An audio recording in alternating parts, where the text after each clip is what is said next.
Well, good day and welcome to you. It is August the 9th, and I hope wherever you are or whenever you're listening to this video, you're having a wonderful day. My name is Gary Willing, and I want to welcome you to this channel, and I want to do three things before I get going. First, I want to let you know that I've officially changed the name of my YouTube channel from Search for Signs to SOP Save Our Planet. I do think that that name is more befitting of what we've been talking about here for many years, and that's why I did it. But I also want to talk to you before I get going about the importance of SOP, Save Our Planet.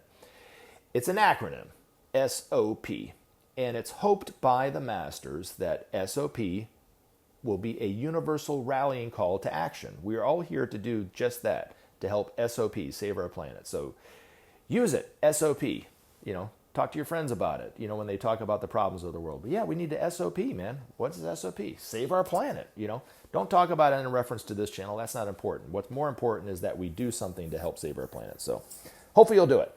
The next thing that I'm hoping that you do, and I do think this is the biggest takeaway from all of these videos, and that is to do some research and look into this information for yourself. Get some background information about it. See if it's true for you. Investigate it.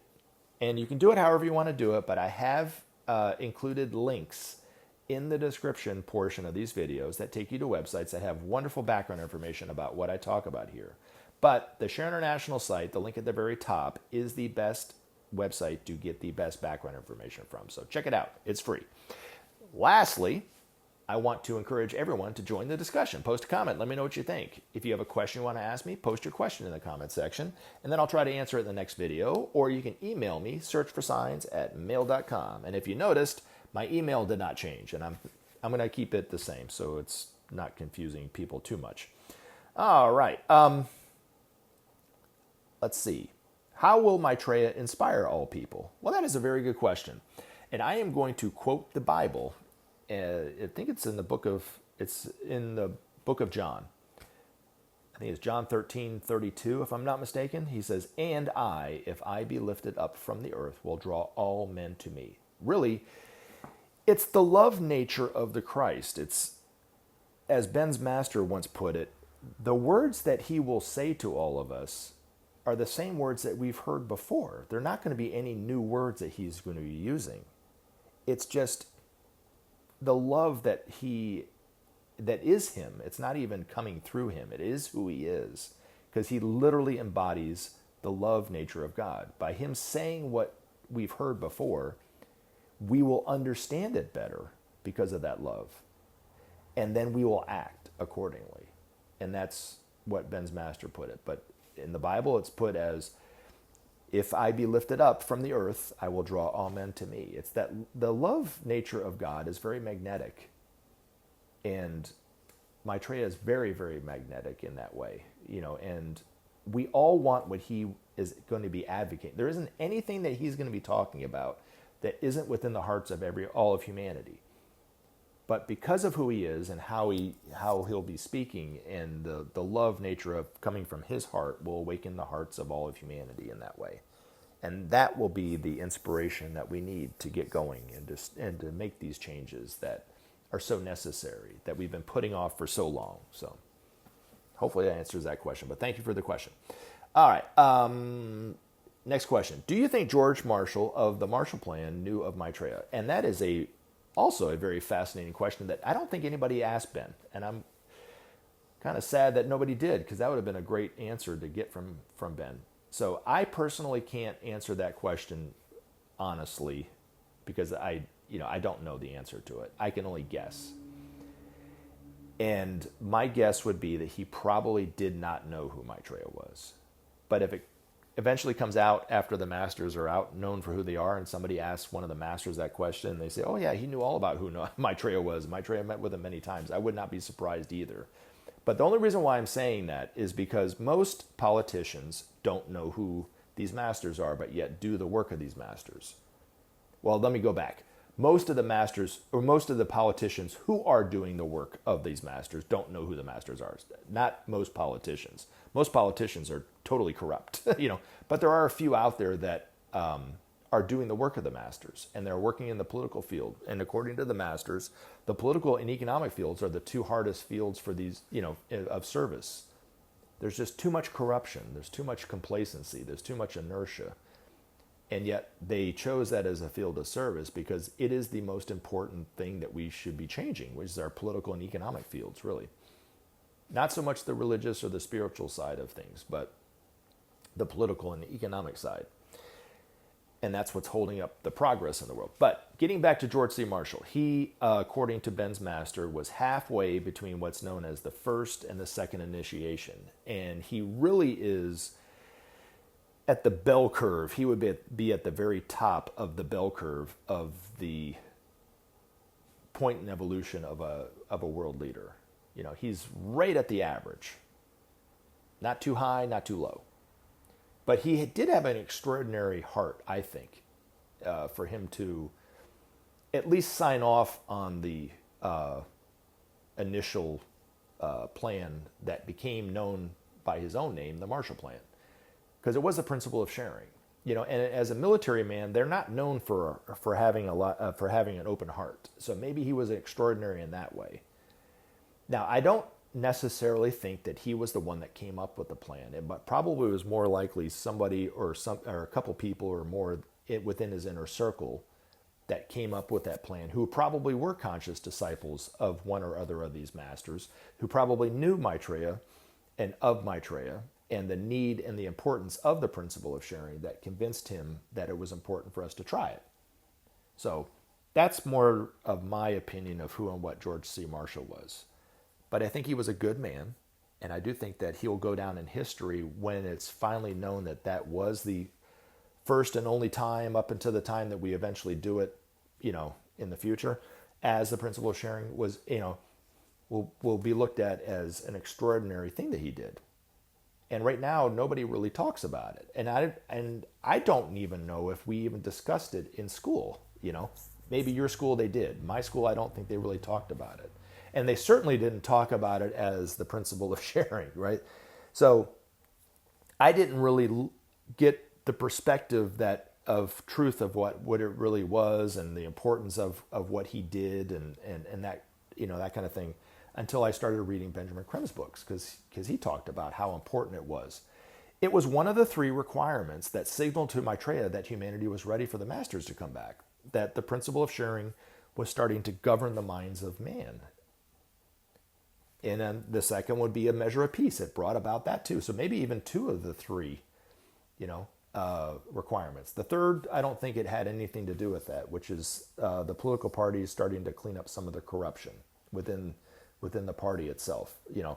But the two most important, the principle of sharing and a measure of peace, it certainly did. And that's why, you know, based on his point in evolution, there was, like I said, there's probably people within his circle that were very conscious of these masters, that knew of Maitreya, knew of the importance of the principle of sharing, and were able to convince him. And I do think what made George C. Marshall extraordinary is not that he came up with the plan himself, which I don't think he did. I could be wrong, but I don't think he did. But what made him extraordinary was the fact that he was open to it. So that's where I think his gift to humanity was, because he was in the position to make the decision to try it or not. And most politicians are so corrupt. Most military people are so hardened to other people and other countries especially that they would have probably shut it down, you know, but he didn't. So anyway, that's my humble opinion about George C. Marshall. All right. And for those people who don't know about the point in evolution, let me just say this real quick. According to the masters, okay, the destiny of each and every one of us is to become a master. We don't necessarily believe it. We don't necessarily think about it or aspire to it, but that is actually the destiny of all of us, to become a fully self-realized master at some point. And there's a path that we take that will take us to that end. And that is, we have to go through 5 great expansions of consciousness. And these masters will eventually elucidate the truth of that process. But you can read about it in Benjamin Creme's books, or if you want to go in more detail, read about it in the Alice Bailey books. You know, because she talks about it a lot in her books. But Ben, I think, simplified it in a way that it makes it easy to understand. But each and every one of us have to go through these processes. And Maitreya was the first of our humanity to do that. He was the first to take the first initiation. He was the first to take the second and then the third, and then eventually become a master. So all the people who have become a master since then really have followed in Maitreya's footsteps. And the extraordinary thing is that the lives that we live, the karma that we make for ourselves, helps to eventually propel us to where we burn through that karma and become a master. And it was symbolized in the Bible by 5 events in Jesus' life: the birth, the baptism, the transfiguration, the crucifixion, and the resurrection.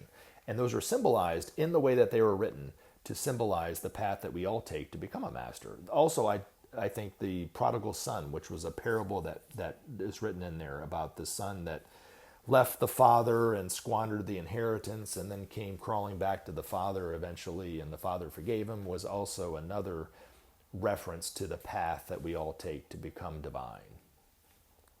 But the average world leader is halfway between the first and the second. Very advanced from average humanity's point of view, but from the point of view of the masters, a baby. And I don't think that they would put something so important in the hands of somebody at that level. If George C. Marshall was at the point of evolution of Abraham Lincoln, who was the most advanced of the presidents of the United States and so forth, he was 3/5 of the way of becoming a master, then I would say, yeah, he probably knew who Maitreya was. Absolutely. And then if you look at another statesman who was very, very advanced, almost at the level of Abraham Lincoln, Willy Brandt, who was the former chancellor of Germany, who Maitreya did actually talk to personally and asked him to come up with a economic blueprint for the principle of sharing, known as he took the name too, just like George C. Marshall took the name of the Marshall Plan, he took the name of it too, as the Brandt Report, right? But he took all these different various views, extreme capitalist views, extreme communist views, extreme socialist, extreme right-winger, extreme left-winger, and so forth, to come up with this blueprint. They came up with a consensus. It's a wonderful, this is another extraordinary event in human history that is not talked about by anybody. But when they came up with that, he didn't come up with it on his own. He actually took the best of capitalism, the best of communism, the best of socialism, the best from the right political views, the best from the left political views, and so forth, to come up with this consensus. Extraordinary. And it's written down, and you can go online and you can read all about it. I mean, to me, I don't understand it when I read it, but this is supposed to be a blueprint for the principle of sharing that economists could understand. So anyway, but he was very advanced, and he knew who Maitreya was. So, because Maitreya actually came and spoke to him. All right, let's see. This other question: who do you think Lord Maitreya is? I guess, let me try to answer it in 2 ways. Okay, so the first way is you already know who Maitreya is, and you're wanting to know by what name he's going on in the public now. Because Maitreya is speaking to the public, but he's just not using his name Maitreya. He's not being referred to as the Imam Mahdi when he's speaking to people who are Islamic. He's not being referred to as the Christ or the coming one or something like this. He's just being looked at and referred to and announced as an ordinary person. So if you're asking me what name he's going by, I don't know. I've never made a claim that I knew, and I'm just not going to tell you. But when I do find out, and eventually we'll all start to find out in our own time, right? Oh, that could be Maitreya. That could be the guy. It's been not requested, but I guess it's been requested by Benjamin Crème to not talk about it, to not mention his name, to not say that, yes, that's Maitreya. And I'm sure there will be people that will. And I'm sure because we talk about Maitreya on this channel, there'll be people that will be asking me once they start to pick up on that could be Maitreya. And then I'll have to shut down those comments right away because we're not supposed to talk about it. And the reason why it's important for us not to talk about it is because this is something, listen up. This is the most important thing you can take from this part of the conversation. It is vitally necessary that we recognize Maitreya for who and what he is for ourselves and have this heartfelt response to that. And when somebody tells you, oh, that guy's Maitreya, you rob that other person of that experience. And I'm not going to do that. Every time that I saw Maitreya, he never mentioned who he was. I had to recognize him as Maitreya. And when I recognized him, I had this heartfelt response to what he said and who he was. And that's what changed my life. And if somebody had just told me that was Maitreya, I would not have had those experiences. So that's best just to keep your mouth shut and not say anything. Ben said when asked, is that Maitreya, the best thing to do is to say, what do you think? Or to ask them back that question, what do you think? Because we won't know for sure until the day of declaration, when Maitreya speaks to all, when Maitreya is asked by all of humanity to speak to us at one time. It's going to be demanded by humanity that this happens. And on that day, when he gives the press conference and we all see him on our tablet, on our phone, on our TV or computer or whatever, he will announce who he is. He'll announce his title as world teacher, as the head and leader of the spiritual hierarchy, and then of course he'll talk about his purpose and so forth, and what is awaiting humanity if we try the principle of sharing and those kind of things. And so it's important just to be patient and wait, but in time we'll all start to recognize them. And this is the reason why it's been asked by Maitreya to tell people about Maitreya, to tell the world that he's here, that the return of the Christ is imminent and so forth, because it makes it easier for people to recognize him. But also too, and this is the other thing I neglected to say, it's also vitally important that we are able to listen to what he has to say and be honest with ourselves. I agree with that or not, and not agree with it or disagree with it based on what we think he is. So there will be people, if you told somebody who believed in Maitreya and knew he was the Christ, or at least believed he was the Christ, maybe had a couple of personal experiences with Maitreya, and you said, that person's Maitreya, they would just automatically believe what he has to say and go along with it because he's Maitreya, right? And they wouldn't be honest with themselves, even if they were thinking, I don't really like what he has to say, right? And then there might be other people who think Maitreya is the Antichrist or the worst human being on the planet because they've been conditioned to think that about Maitreya. And if you told them that that's Maitreya, they might disagree with what he has to say, even though what they really, really want is what he's advocating. So it's best just to not say anything. Let people come to this decision and the realization for themselves, and then also give them the freedom to be honest, to agree with what he has to say or not agree with what he has to say. So that's why it's always encouraged not to say anything. Now, who is Maitreya in terms of what he means for humanity would be the other way that I could answer that question. And who and what he is he's a part of our humanity.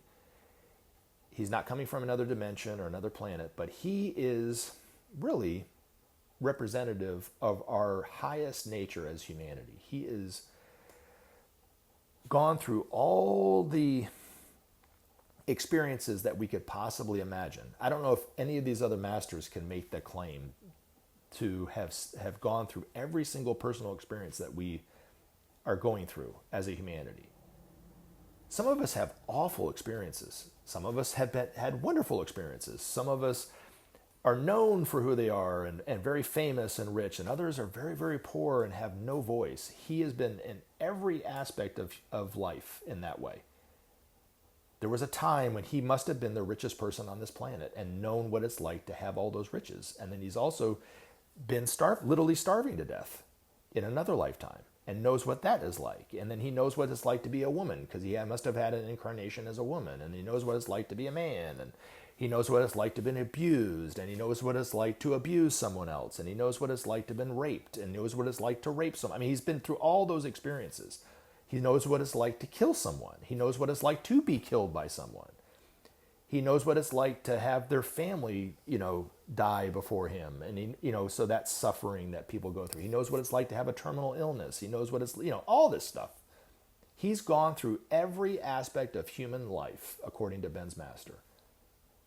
And Ben's master didn't say in that article that other masters have had those same experiences. But he said that Maitreya has done that because he truly is the Son of Man. He is humanity at our best, because he's gone through all that and conquered all that and been able to do what he did. And then he took it a step further. And not only did he become a master, which is extraordinary from our point of view,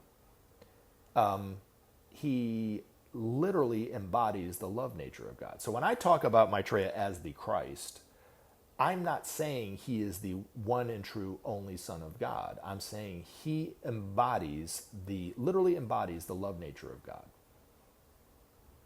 And not all the masters have done that. And he's been here for eons as a master, and he will be here for the next 2,000 or so years, and then he will go off to higher work, and then toward the end of the planetary cycle, millions of years from now, he will come back and be the last of humanity to achieve whatever that is. But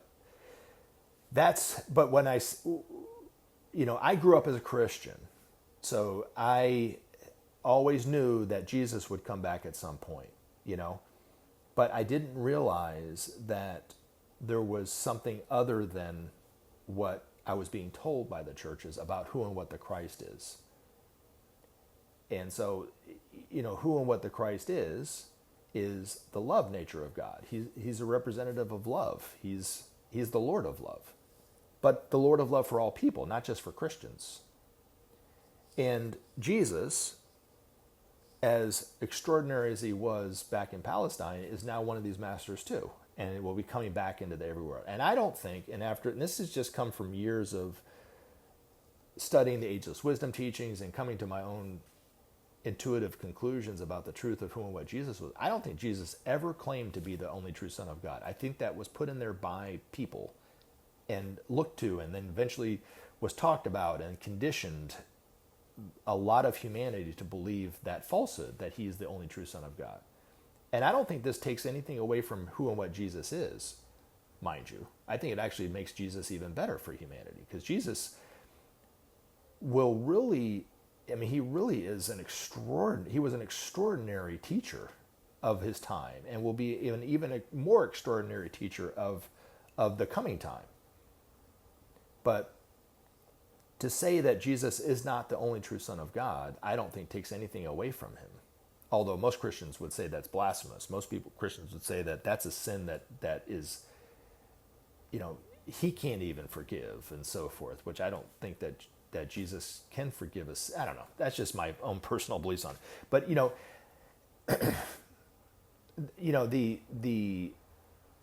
the truth about who and what Maitreya is, the truth about who and what Jesus is, for most Christians, it might take them a very long time to reconcile that for themselves.